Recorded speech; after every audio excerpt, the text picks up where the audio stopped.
Race number 11 at Churchill Downs on Kentucky Derby Saturday is the Grade 1 Woodford Reserve Turf Classic at 1 1/8 miles. Let's take a look at this field. It's a good, solid group, and our Turf Classic Stakes preview is presented by William Hill. Mike, the number 2, Divisadero, won this race last year. He is a true Churchill Downs horse for course. We know when he's right. He's fast, he's talented. Would you take him as the favorite in this spot? Yeah, I don't think I would take him as the favorite. I mean, obviously, you know from Divisadero's previous races that he could easily win this race. I just, we've seen him 3 times now in 2017, and I don't think we've seen the good Divisadero in any one of those 3 races. So he's in a position now where he has to show that he's still the horse that he once was, and I don't know if I'd be taking a short price on that proposition. And I agree with you, because this is a very competitive field. I really don't want to take him at a short price. He always seems to get bet in these races, and I'm not sure where his current edge is. If he can find what he used to be, right, boy, he'll be really tough in this spot. Let's go to the Gulfstream Park Turf Handicap earlier this year. Beach Patrol, and this is what he is, just a game tough horse. He fought all the way and he dropped a tough decision. This horse is just tough as nails, Dan. I mean, he was on the lead the entire way here. He just couldn't shake free from the stretch, but as they come for him, he does not want to let this thing go. I mean, he just stays on dead game all the way to the finish. He gives War Correspondent a good bump there at the end of the race, and he gets disqualified from second, but this was a good performance for a horse. I mean, he knows no other way, Dan. He shows up and he runs his eyeballs out every time. And let's take a look at the Timeform U.S. Pace projector for this race. We saw Beach Patrol go to the front in the Gulfstream Turf Handicap. He really seemed very comfortable there, and it looks like he's going to be forward once again under Florent Giroux. I mean, there's just not a ton of pace in this race, so I don't see any reason why they wouldn't try and use his speed to their advantage and get to the front in this race.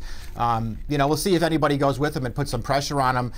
The thing with Beach Patrol is if somebody else wants to lead, this horse doesn't need the lead, Dan. He's perfectly happy to sit up close and track the pace as well. Flatlined upset the field in the Grade 2 Fort Lauderdale Handicap. He's come back with some disappointing performances, one of them in the Gulfstream Park Turf. Is he just too off form to consider even at a big price? I mean, he's got it in him to run a race that would make him competitive here, but I don't like his recent form, and I just sort of feel like even with that big win on his page, I never really felt like he was this kind of horse. A horse that might be close to Beach Patrol in the early portion of this race, according to the Timeform U.S. Pace projector, is Conquest Panthera, most recently giving a good account of himself in the Makers 46 mile. Mike, let's take this field home, because not only did Conquest Panthera ran well, but so did Bala Rocks. Yeah, I think they both did. I actually thought Bala Rocks maybe ran the better race of the two. Not to take anything away from Conquest Panthera, he came 4 wide through that second turn, and he races on here. He isn't quite good enough. I guess my real problem, Dan, is I don't love this race overall. I thought Bala Rocks did really well in this race. He's the 10 there, closing down the outside at the end of the race. I liked his performance. I just don't like that race overall. From a win standpoint, I agree with you. I'd rather have Bala Rocks. It seems like he's really taken a step forward with the addition of blinkers. It does seem that Conquest Panthera is over the myriad physical issues that have plagued him through his career, and he's in very good form with Mark Casse. Like you, I'm taking mostly a negative stance against the horses coming out of the Makers 46.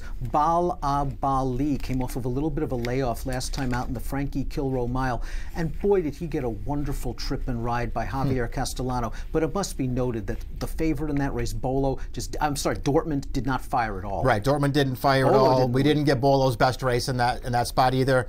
I don't know what to say about Bala-Bali. I mean, I think he's obviously a contender in this race, but this is just another case like we just sort of alluded to with the Makers 46. I don't like the Kilroe Mile as a race overall, Dan. I do not want horses out of that race. Divisadero won this race last year. World Approval finished second. World Approval danced a lot of dances at distances that might have been a little bit too far for him, but he came back to the races most recently at Tampa Bay Downs in real nice confidence-boosting performance. I know you like this horse at this distance, and he's very adaptable from a pace standpoint. Yeah, he really is. He can get any kind of trip in the race. They didn't have him up close necessarily in that pace projector we looked at before, but this horse can be close to the pace, and I expect him to be close to the pace on Saturday as well.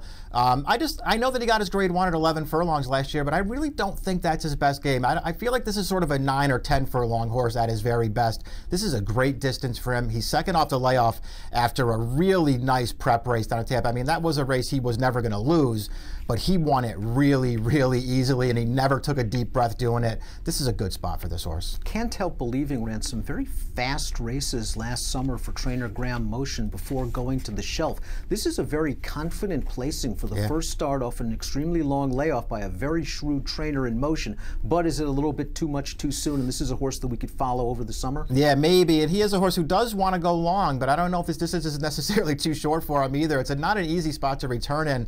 I know you and I both have a little bit of a thing for this horse, Dan. I'm going to have a hard time. If he's one of the bigger prices in this race, I'm going to have a hard time leaving him out. Several horses coming out of the Muniz Memorial down at the fairgrounds. Let's start with Oscar Nominated, who's a very consistent horse. He just needs to seem to run a bit better to win at the Grade 1 level. Yeah, the real problem with him, that's all true. And the real problem with all those races where he runs well and doesn't win is there are no excuses for him in those races. I mean, he gets really good trips, and at the end of the day, he just cannot get it done. Kasaki seemed to be traveling very well in this race last year as a big price, and then he clipped heels and went down. Right. This is going to be his third start of the form cycle, but are you starting to get a little bit weary of Kasaki's act? There are a lot of second-place finishes on his resume, and it looked like he had a big chance in mid-stretch last time out and just couldn't seal the deal. I was surprised he didn't get it done last time. It felt like maybe he hung a little bit. I don't want to take anything away from Enterprise, who's in really good form and held him off there, but it felt like this horse hung.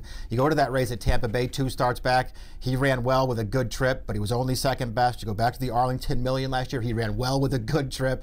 He was only second best. When is this horse going to get it done? It's a big, big question mark for Kasaki, who's solid, but lots of second place efforts. I want your quick thoughts on Enterprising, a horse that's capable of getting good trips. Michael Maker's done a really good job for him. He was always a solid enough horse for Tommy Proctor, but Maker seems to have figured him out.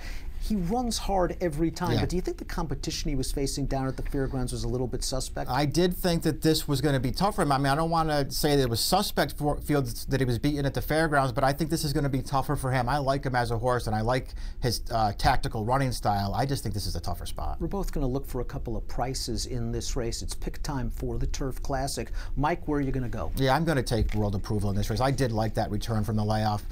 He ran well in this race last year. I think this is the perfect race for them to step up second off the layoff and get a good trip and run a good race here. Discount Michael Maker at your own peril in these sort of situations. Enterprising has the tactical speed to get a good trip. He is very, very consistent. He's just not as sexy as some of these horses with their triple-digit Beyer speed figures, but I wonder if a good trip will lead to yet another good performance. Best of all, at a good price for the number 9, Enterprising. 9, 4, 6, 11 for me in the Woodford Reserve Turf Classic, race number 11 at Churchill Downs.